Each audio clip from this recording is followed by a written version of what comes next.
بسم اللہ الرحمن الرحیم۔ دوستو، آج کل دیکھا جاتا ہے کہ رشتوں کی تلاش میں بہت سی پریشانیاں اور بہت سی رکاوٹیں نظر آتی ہیں۔ انسان حیران ہوتا ہے، باپ حیران ہوتا ہے، آخر کیسا رشتہ تلاش کروں؟ کہاں پر رشتہ مناسب ملے گا، کہاں نہیں ملے گا؟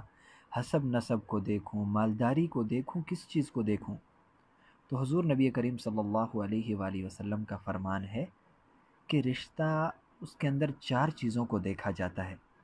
سب سے پہلے کسب اور نسب کو دیکھا جاتا ہے، یعنی کہ رشتہ کسب اور نسب کی وجہ سے کیا جاتا ہے کہ اس آدمی کی کمائی کیسی ہے، اس آدمی کا نسب کیسا ہے، بڑے خاندان کا ہے یا نہیں۔ دوسری بات کہ مال کی وجہ سے کیا جاتا ہے، دیکھا جاتا ہے کہ آدمی مالدار ہے یا مالدار نہیں ہے، بینک بیلنس ہے یا نہیں ہے، کوٹھیاں وغیرہ ہیں یا نہیں ہے۔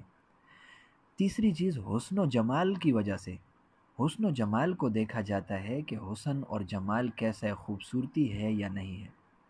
اور چوتھی چیز کہ دینداری کی وجہ سے، یعنی دینداری کو دیکھا جاتا ہے کہ دینداری ہے یا نہیں ہے، عقیدہ کیسا ہے، اللہ اور اس کے رسول کو راضی کرنے والا رشتہ ہے یا نہیں۔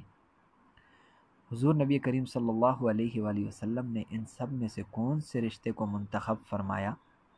حضور نبی علیہ الصلوۃ والسلام نے فرمایا کہ تم لوگ دینداری کو ترجیح دو۔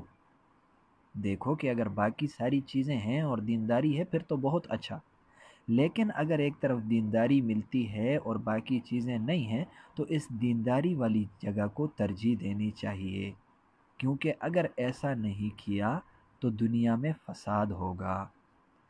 کیونکہ بسا اوقات ہم دیکھتے ہیں دینداری کا رشتہ نہیں لیتے، پیسوں والا لیتے ہیں، حسب نسب والے لیتے ہیں، اس وقت تو معاملہ ہو جاتا ہے، لیکن بعد میں پھر کافی سارے فسادات کھڑے ہو جاتے ہیں۔ کبھی میاں بیوی کے جھگڑے، بیوی کہتی ہے میں مالدار گھرانے سے ہوں، میرا نسب بڑا ہے، یہ ساری چیزیں۔ لیکن جب دینداری نسبت ہوتی ہے، دینداری رشتہ ہوتا ہے، تو میاں اور بیوی کے درمیان اللہ رب العزت کے حکم سے محبت پیدا ہو جاتی ہے، کیونکہ اس رشتے کی بنیاد ہی اللہ اور اس کے رسول کو خوش کرنے کے لیے رکھی گئی ہوتی ہے۔ تو ہمیں بھی چاہیے کہ جب رشتہ دیکھا جائے، رشتہ تلاش کریں، تو اس میں دینداری کے پہلو کو ترجیح دیں۔